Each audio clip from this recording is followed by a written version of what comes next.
other issue with Farage, even though at the moment they only have 4, but you think that might go to 5 seats, Matt? We'll see the recount in Basildon and East Thurrock this afternoon. Was that with Richard Holden's seat?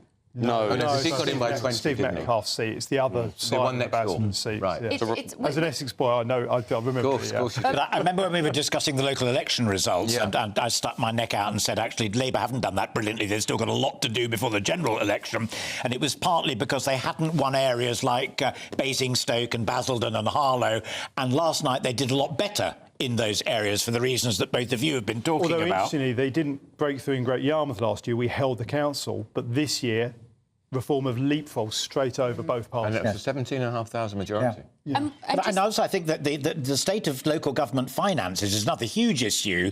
And I thought when Rishi started talking about what had happened in Nottingham and Birmingham, he was actually on better ground than he kept going on about what was going on in Wales. You see, what Farage can probably do now, Theo, is be a thorn in the side of Sir Keir Starmer, but doing it from within the House of Commons. And what I mean by that is that what does Farage do? He needles and he meddles, and he does it via the media as much as through politics. It'll be interesting to see what he can now do with it from within. But the House of Commons is a vehicle. Votes in the House of Commons is a vehicle. And I mean, I spoke about planning reform and legislation. You can also do it with opposition day debates. So we saw the damage that the SNP did to Labour when it came to Gaza, and the Labour basically had to go and nobble the Speaker and say, we're going to put you out of a job if you don't squish this opposition day debate. So there is lots of fun and games to be had in the House of Commons with various allotted time for various parties, whether it be opposition or the government, amendments and so forth. It doesn't just have to be on primary legislation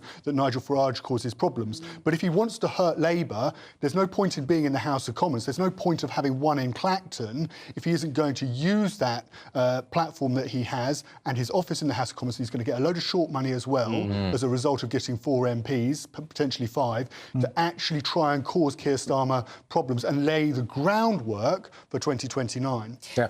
A crucial point on Parliament, which, again, we've all observed for many years, and I've always felt it very strongly, is you've got to be a good performer in that chamber as well. Yeah. And we know from the European Parliament that actually Nigel is a damn good performer on his hind legs. Yeah. And we know from PMQs week after week after week that Keir isn't. I think we're going to see some pictures now of the Prime Minister's entourage leaving Buckingham Palace. No, we're not. No, we're premature. Matt, it's happened already. We missed it. On a personal level, actually, one disappointment for me was Ben Habib, who I think is a good man. I think he's a decent Deputy leader of Reform. Yeah, I was surprised he didn't win Wellingborough, given that they fought the by-election and so on. But then there are a lot of other seats where Farage and UKIP did well. You know, Rochester and Strood, places like that in Kent, parts of Essex. But what you see with their support is that east flank, that East England flank, and parts of the Red Wall, where they're basically... You know, what's happened is Farage has inherited the post-Brexit realignment. He's inheriting it from the Conservatives. That's what's happening. Lockdown anger. Well, I don't really think lockdown was too relevant here, but I think mainly this is about immigration legal and illegal, and it's a sense that people are very, very frustrated with this kind of Westminster politics and what's been going on in and around the country. OK, thanks, Matt.